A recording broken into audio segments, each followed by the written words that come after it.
Hello, my name is Gabriel and welcome to a new episode of Concierge.js. Since the last episode, I have refactored the project based on the discussion about system architecture. Now, the front end is a React app and the backend is still our fast API backend. The front end is a little bit more beautiful and now has some colors that are reused everywhere. And what we would like to do today is to improve this section with test guest configuration. Here, when we click on a guest, it should expand, and based on an SQL Alchemy query, we should see the amount of reservations for this guest in particular. So the rooms, reservations, and any other information. If we still have time in this episode and it will not drag too long, we would like to implement a mechanism where we select a batch that has run previously, and for every guest name as such, we compare with the same guest from here, and it should contain basically the same information. So we will use a model to have the two of them as input, and we will ask the model to tell us the differences and tell us if all the information is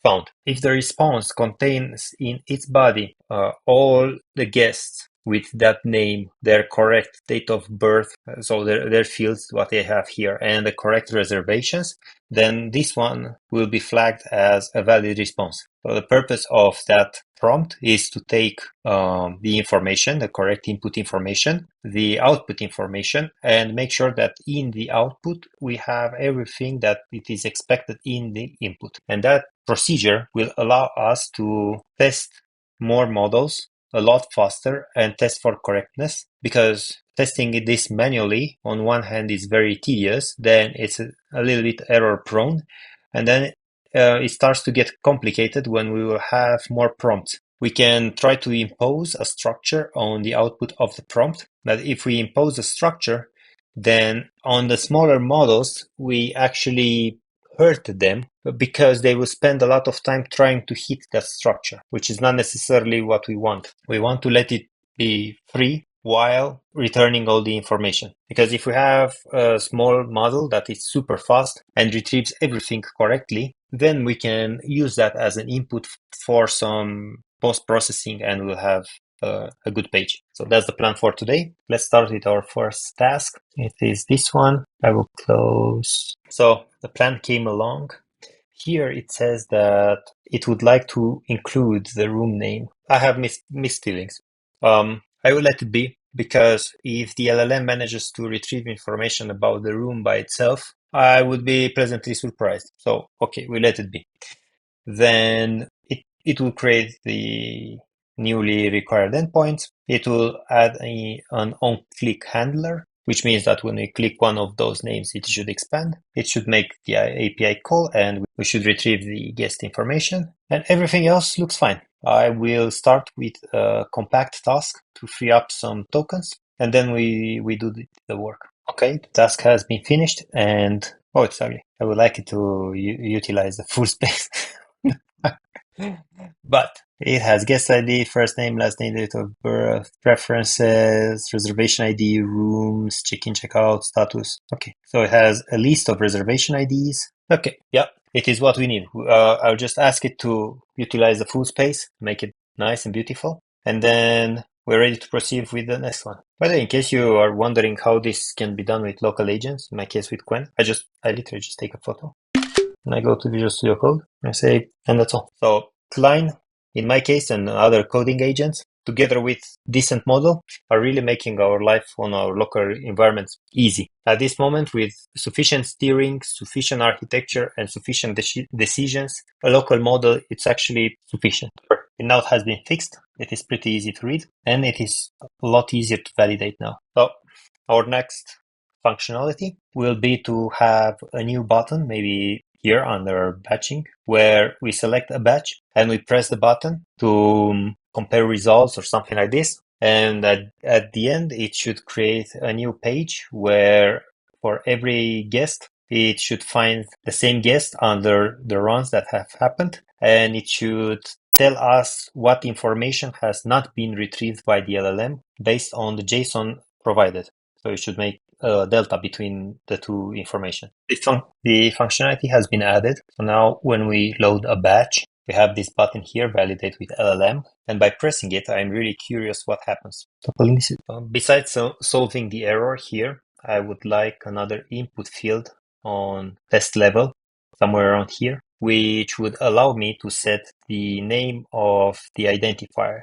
So the identifier is a new column in our test table, which represents how we can reference this test.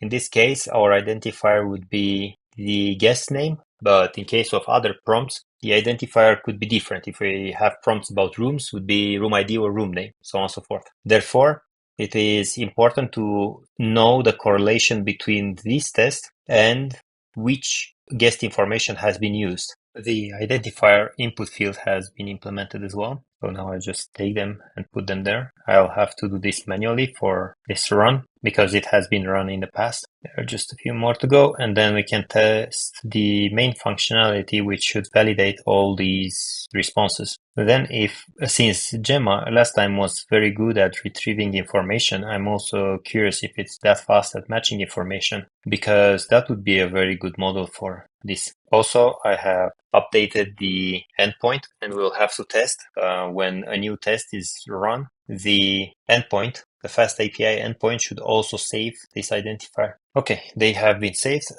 Something has happened for sure. We can validate in the output of the backend server, and by going to the test results, that's a good idea.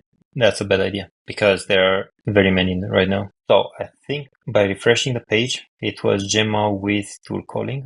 Yes, here we have identifiers. Perfect. So we have selected the batch, and now by pressing validate with LLM, after we finish this functionality, we will stop today's video. And in the next video, we will implement a new layer. Later, that layer will be transformed into a cache layer. Now we want to use that layer as a logging layer. It will be a middleware between frontend and backend, which will also be accessed by the LLMs every time there is communication going through. So the final idea would be that when we make request for some information that was requested previously, we retrieve it from cache. For now, since we do not implement cache there, we will implement logging there, and we want to see that every time when we request something from frontend, we see the output, and every time the LLM requests something, we see the output.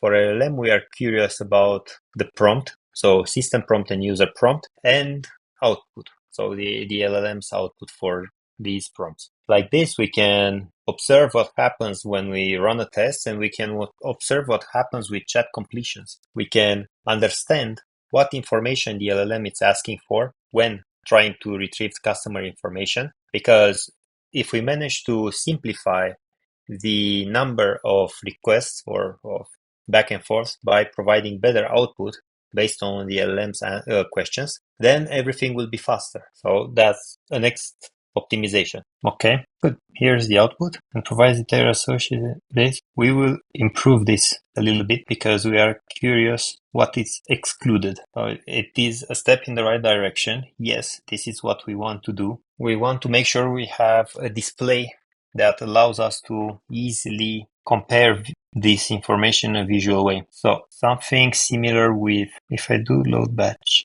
something similar with this, where we have compare and we have the differences. I would like to have the ground truth to the left, and to the right, I would like to have the information that has been found in the ground truth. I would trust this kind of display more than the kind of display we just had with validate with LLMs. But it is a step in the right direction, and it will make our life significantly easier in the future.